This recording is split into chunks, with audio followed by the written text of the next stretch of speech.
They see my disability, I see my ability. They call me disabled, I call myself differently abled. There are some incidents that happen in your life. Those incidents break you, deform you, but they mold you into the best version of you. And the same thing happened to me. I was 18 years old when I got married. My father wanted me to get married. And all I said was, if that makes you happy, I'll say yes. And of course, it was never a happy marriage.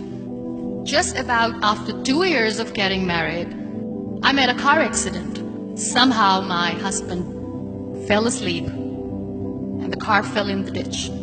He managed to jump out, saved himself. I'm happy for him. But I stayed inside the car and I sustained a lot of injuries. The list is a bit long, don't get scared.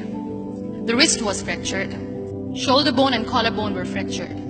My whole rib cage got fractured. And because of the rib cage injury, lungs and liver were badly injured.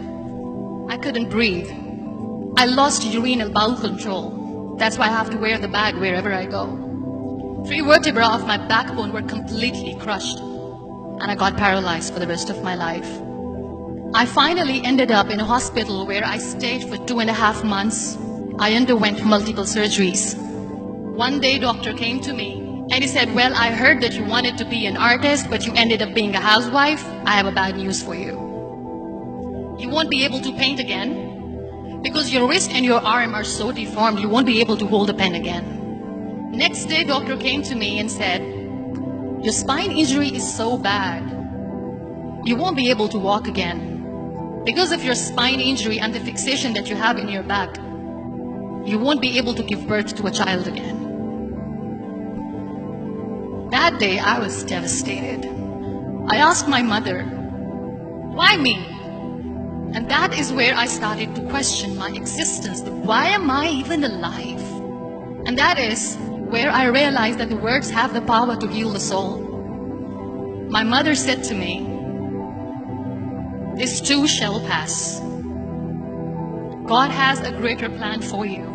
I don't know what it is, but He surely has. And in all that distress and grief, somehow or the other, those words were so magical that they kept me going. One day I asked my brothers, I know I have a deformed hand, but I'm tired of looking at these white walls in the hospital and wearing these white scrubs. I'm getting tired of this. I want to add more colors to my life. I want to do something. Bring me some colors, bring me some small canvas. I want to paint. So the very first painting I made was on my deathbed, where I painted for the very first time. It was not just an art piece or just my passion. It was my therapy. And then I was discharged and I went back home. And I went back home and I realized that I have developed a lot of pressure ulcers on my back and on my hip bone. I was unable to sit.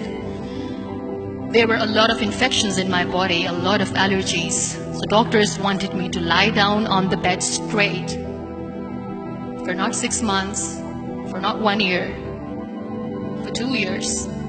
I was bedridden, confined in that one room, looking outside the window, listening to the birds chirping, and thinking maybe there will be a time when we'll be going out with the family and enjoying the nature.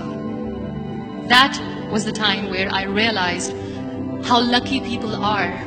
That is the time where I realized that the day I'm going to sit, I'm going to share this pain with everyone to make them realize how blessed they are, and they don't even consider them lucky. That day I decided that I'm going to fight my fears. We all have fears. Fear of unknown, fear of losing people, fear of losing health, money. We want to excel in career, we want to become famous, we want to get money. We are scared all the time. So I wrote down one by one all those fears. And I decided that I'm going to overcome these fears one at a time. You know what was my biggest fear? Divorce. I was trying to cling on to this person who didn't want me anymore, but I said no. I have to make it work. But the day I decided that this is nothing but my fear, I liberated myself by setting him free. And I made myself emotionally so strong that the day I got the news that he's getting married, I sent him a text that I'm so happy for you and I wish you all the best. And he knows that I pray for him today. Number 2 was, I won't be able to be a mother again. And that was quite devastating for me.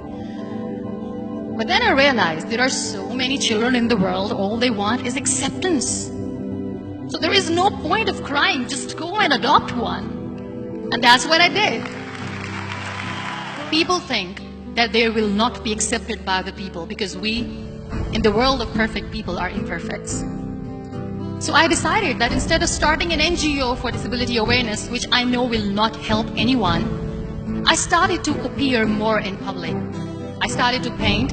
I decided that I'm going to join the national TV of Pakistan as an anchor person. And I've been doing a lot of shows for the last 3 years. I became the National Goodwill Ambassador for UN Women Pakistan. And now I speak for the rights of women, children. We talk about inclusion, diversity, gender equality, which is a must. Every time I go in public, I always smile. It's always a big toothy smile on my face. And people ask me, don't you get tired of smiling all the time? What's the secret? I always say one thing, that I have stopped worrying about the things that I have lost, the people that I have lost. Things and people who were meant to be with me are with me. And sometimes, somebody's absence makes you a better person.